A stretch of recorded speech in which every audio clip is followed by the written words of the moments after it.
اور ساتھ ساتھ میں نہ تو اس میں میل ہوتا ہے اور نہ فیمیل ہوتا ہے، نہ اس میں بچے ہوتے، نہ اس کا باپ والد، یہ چیزیں ان میں نہیں ہوتے، نہ وہ کھاتے ہیں نہ وہ پیتے ہیں۔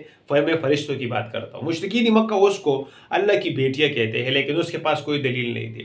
وہ نورانی مخلوق ہے، نور سے پیدا ہوئے ہیں۔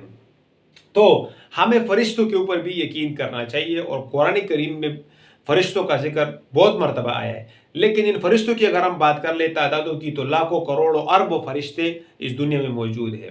اور لیکن اس میں اگر ہم مشہور فرشتوں کی بات کر لیں تو وہ 4 مشہور فرشتے ہیں، تو ہمیں اس کے اوپر بھی یقین کرنا چاہیے۔ اگلے اگر ہم جائے کی بات کر لیں تو وہ ہے کتابیں، آسمانی کتابیں۔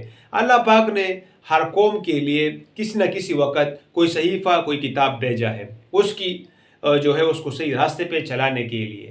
کبھی تو یہ بہت سے پیغمبروں پہ یہ کتابیں نازل ہوئی ہے، اور کبھی نہ کبھی ایسا ہوتا ہے کہ وہ جو پرانے پیغمبر ہے، نیا پیغمبر، اسی کی تائید کر کے، اسی کی اصول کو فالو کر کے اپنی قوم کو دین کی راہ پہ لے کر جاتا ہے۔ لیکن اگر ہم آسمانی کتابوں کی بات کر لیں تو ٹوٹل آسمانی کتابیں 104 ہیں، جس میں 100 سپارے آپ کہو یا 100 صحیفے، جبکہ 4 جو ہے مشہور کتابیں ہیں، تورات، زبور، انجیل، قرآن کریم، جو مشہور پہ 4 مشہور پیغمبروں پہ نازل ہوئے: داؤد علیہ السلام، موسیٰ علیہ السلام، عیسیٰ علیہ السلام، اور نبی علیہ السلام محمد رسول اللہ صلی اللہ علیہ وسلم پر۔ تو ہمیں ان کے اوپر بھی جو ہے یقین کرنا چاہیے کہ یہ اللہ کی کتابیں ہیں۔ لیکن قرآن میں اور باتوں میں فرق یہ ہے کہ قرآن کے اوپر تفصیلی ایمان، یعنی عمل قرآن کے اوپر ہوگا اور آسمانی کتابوں کے اوپر نہیں ہوگا، بلکہ وہ منسوخ ہو گئے۔ اس کو صرف اس حد تک ماننا کہ ہاں اللہ نے انسانوں کی ہدایت کے لیے پہلے جو کتابیں نازل کی تھی وہ حق کتابیں تھی، لیکن ابھی جو ہے عمل جو ہے قرآن پہ ہوگا۔ یقین اس کتابوں پہ بھی ہوگا لیکن عمل قرآن پہ۔ اگر ہم اگلے کی بات کر لیں تو وہ ہے رسول۔ تو اللہ نے انسانوں کو ہدایت پہ لانے کے لیے انسانوں میں سے کچھ اچھے اور بزرگ بندوں کو وہ کیا ہوتا ہے، سلیکشن کیا ہوتا ہے کہ جو اللہ کا پیغام اس کو پہنچتا ہے۔ اگر ہم رسولوں کی اور نبیوں کی بات کر لیں تو بہت زیادہ ہے۔ رسول کی بات کر لیں تو نبی تو بہت ہے، لیکن اگر رسولوں کی بات کر لیں تو علماء کچھ کہہ رہے کہ 313 رسول ہے۔ اور اگر ہم دونوں کی بات کر لیں رسول اور نبی کو، تو 1,24,000 کا مبیش پیغمبر اللہ پاک نے انسانوں کی ہدایت کے لیے اس زمین پہ نازل کیے ہیں۔ اور اس میں سے جو ہے بہت سے مشہور پیغمبر ہیں، جس میں موسیٰ علیہ السلام، عیسیٰ علیہ السلام، ابراہیم علیہ السلام ہے، داؤد علیہ السلام، سلیمان علیہ السلام، محمد رسول اللہ صلی اللہ علیہ وسلم وغیرہ وغیرہ۔ تو ہمیں ان کے اوپر بھی، لیکن بات وہی جیسے میں نے کتابوں میں کی ہے کہ ہم عمل تو قرآن پہ کریں گے، تو ایسا ہی اور پیغمبر حق ہے، وہ اللہ کے برگزیدہ پیغمبر ہے، وہ گناہوں سے پاک ہے، اور وہ انسانوں سے ہی جو ہے اللہ نے اس کو چنا ہے۔ یہ نہیں کہ کوئی نورانی مخلوق ہے یا ناری مخلوق ہے، یا اللہ پاک نے اس کو نور سے پیدا کیا ہے، یا اللہ پاک نے اس کو آگ سے پیدا کیا، بلکہ اسی مٹی سے پیدا کیا ہے۔ لیکن جیسے ہی اور پیغمبروں کی بات یقین کی حد تک ہے، ایسا ہی محمد رسول اللہ صلی اللہ علیہ وسلم کی بات بھی ہے، لیکن اس کے ساتھ اضافی بات یہ ہے کہ عمل جو ہے وہ قرآن کریم پہ اور محمد رسول اللہ صلی اللہ علیہ وسلم کی سنتوں پہ ہوگا۔ اگر ہم 5ویں کی بات کر لیں تو آخرت کا مطلب یہ ہے کہ اللہ پاک نے ایک دن رکھا ہے جو مرنے کے بعد ہوتا ہے، جس میں وہ اللہ پاک سارے مخلوق کو آدم علیہ السلام سے لے کر آخری انسان تک اس کو اکٹھا کرے گا، اور اس کے ساتھ حساب کتاب کرے گا۔ اچھے لوگ جنت میں جائیں گے اور برے لوگ جہنم میں جائیں گے۔ تو ہمیں اس کے اوپر بھی جو ہے یقین کرنا چاہیے، یہ بھی ہمارے ایمانیات میں سے ایک حصہ ہے۔ اگر ہم تقدیر پر بات کر لیں تو تقدیر کا مطلب یہ ہوتا ہے کہ وہ چیز جو اللہ پاک کے علم میں پہلے سی ہے، اللہ پاک کو پتا ہے کہ یہ انسان کامیاب ہے کہ ناکام ہے، یہ جنتی ہے کہ جہنمی ہے۔ تقدیر اصل میں اللہ پاک کے علم کو اور اللہ پاک کے فیصلے کو کہتے ہیں۔ جتنے انسان ابھی پیدا ہوئے ہیں، جتنا وہ مستقبل میں کوئی کام کریں گے، تو اس کا نتیجہ اور جو انسان کرے گا، انسان کو تو پتہ نہیں ہوتا ہے کہ وہ مستقبل میں کیا کرے گا، کب مرے گا، کب شادی کرے گا، کب اس کے بچے ہوں گے، اس کے کاروبار کا کیا ہوگا، لیکن اللہ پاک کو یہ سب چیزیں پتہ ہوتی ہے۔ تو تقدیر کے اوپر بھی ہمیں یقین رکھنا چاہیے کہ یہ سب کچھ اللہ پاک کو پتہ ہے، لیکن ہمارا اس میں دخل ہوتا ہے۔ فیصلہ جو اللہ پاک کرتا ہے وہ ہمارے عمل کے بنا پر، اللہ پاک کو تو پتہ ہے، لیکن فیصلہ انسانوں کی عمل کی وجہ سے ہوتا ہے۔ تو یہ 6 ایمانیات تھی جو ہے ایمان میں ہم فرائض کی بات کی ہے۔ اگر ہم اگلے کی بات کر لیں تو وہ ہے فرائض اسلام۔ تو کچھ علماء اسلام کی 5 اور کوئی جو ہے 6 جو ہے فرائض بتاتا ہے اسلام کی۔ اگر ہم اس کی تفصیل کی طرف جائیں تو پہلا ہے کلمہ طیبہ جو ہم پڑھتے ہیں، پہلا کلمہ لا الہ الا اللہ محمد رسول اللہ صلی اللہ علیہ وسلم، یہ اسلام میں پہلا فرض ہے۔ دوسرے کی اگر ہم بات کر لیں تو وہ ہے جیسے انسان کلمہ پڑھ لیتا ہے تو وہ اسلام میں داخل ہو جاتا ہے، تو اس کے اوپر کچھ احکامات ہوتے ہیں۔ تو اس میں جو سب سے پہلا احکام ہے وہ نماز۔ تو اسلام میں دوسرا فرض جو ہے وہ نماز ہے، اور تیسرے کی اگر آپ بات کر لیں تو وہ ہے روزہ، چوتھے کی اگر ہم بات کر لیں وہ ہے حج، ساتھ ساتھ میں زکوٰۃ جو ہے وہ پانچواں۔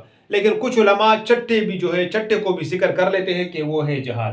تو اسلام کی اگر ہم بات کر لیں تو 5 یا 6 جو ہے فرائض اسلام میں ہے، مشہور 5 ہے، جبکہ کچھ علماء چٹا جہاد کو شریک کرتے رہتے ہیں۔ اگر ہم فرائض کلمہ طیبہ کی جو ہم نے پڑھا ہے پہلا کلمہ، اگر آپ کوئی آپ سے پوچھے کہ اس میں کتنے فرائض ہیں، تو اس میں تقریباً 7 فرائض ہیں، اور یہ ہمیں ہر بحیثیت مسلمان ہمیں یاد رہنا چاہیے کہ ہم جو کلمہ پڑھتے ہیں جس سے ایک کافر مسلمان ہوتا ہے کہ ہمیں اس کے کم سے کم اس کے فرائض کا تو ہمیں معلوم ہونا چاہیے کہ کلمہ طیبہ کیا ہے، کس معنی کیا ہے، اور اس کی تفصیلات۔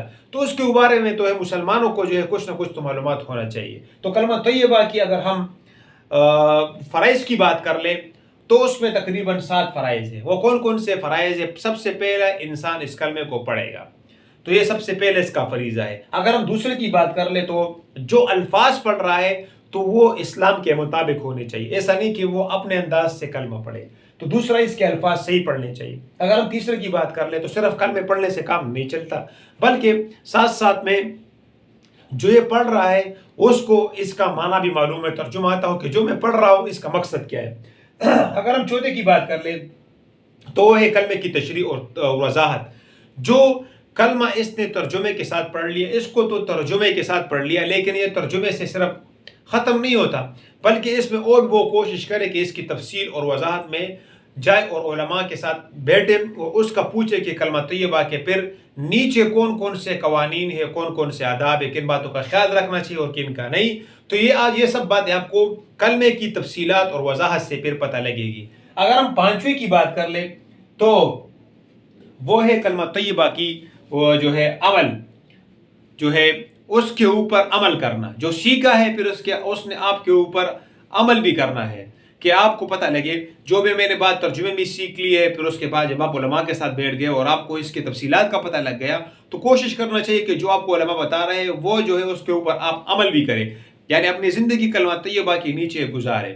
اور اگر ہم چھٹے کی بات کر لیں، جو عمل آپ کر رہے ہو تو اس کے اوپر آپ کو یقین بھی ہونا چاہیے، ایسا نہ ہو کہ آپ عمل کر رہے ہو لیکن آپ کو اس کے اوپر یقین نہیں ہے، تو آپ کو اس کے اوپر بھرپور یقین ہونا چاہیے، زبان سے اقرار کرنا چاہیے اور دل سے پکا یقین کرنا چاہیے۔ اور ساتھ ساتھ میں یہ نہیں کہ آپ تو خود سیکھ رہے ہو اور دوسروں کو پہنچا نہیں رہے ہو، دوسروں کو دعوت نہیں دے رہے ہو۔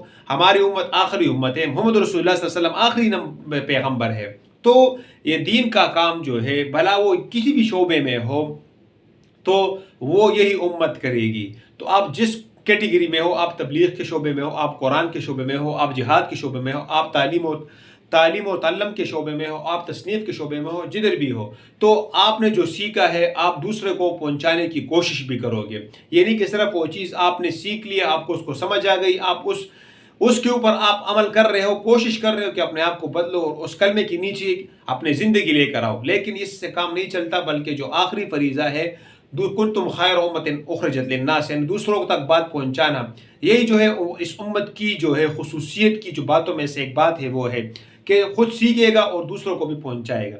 تو کلمہ طیبہ کی جو ہے ساتویں جو ضروری چیز ہے وہ پھر دوسروں کو دعوت دینا اور دوسروں کو پہنچانا۔ تو یہ تھے 7 فرائض، ایمان کے فرائض۔ تو آج کا جو ہمارا لیکچر تھا وہ 4 چیزوں کے فرائض کے اوپر تھا، جس میں تھا فرائض ایمان ہو گیا، فرائض کلمہ ہو گیا، فرائض اسلام ہو گیا، اور جو ہے فرائض دین ہو گئے۔ 4 چیزوں کے اوپر ہم نے ایکسپلین کیا ہے۔ سب سے پہلے ہم نے فرائض دین کی بات کی، تو فرائض دین 6 ہے: عقائد، عبادات، اخلاق، معاملات، معاشرہ اور سیاست اور ریاست۔ یہ دین میں 6 فرائض ہے۔ اگر ہم ایمان کی بات کر لیں تو ایمان بھی جو ہے 6 فرائض ہے: اللہ پر ایمان، کتابوں پر ایمان، فرشتوں پر ایمان، رسولوں پر ایمان، آخرت پر ایمان اور تقدیر پر ایمان۔ اگر ہم تیسرے کی بات کر لیں تو اسلام میں 5 یا 6 فرائض ہیں۔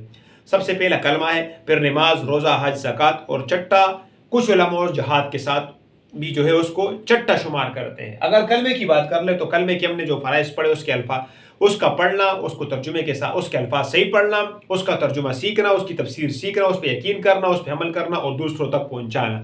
تو 4 چیزوں کا آج ہم نے جو ہے آپ کو لیکچر بھی دیا ہے اور آپ کو سمجھانے کی کوشش بھی کی ہے: فرائض دین، فرائض اسلام، فرائض ایمان، فرائض کلمہ۔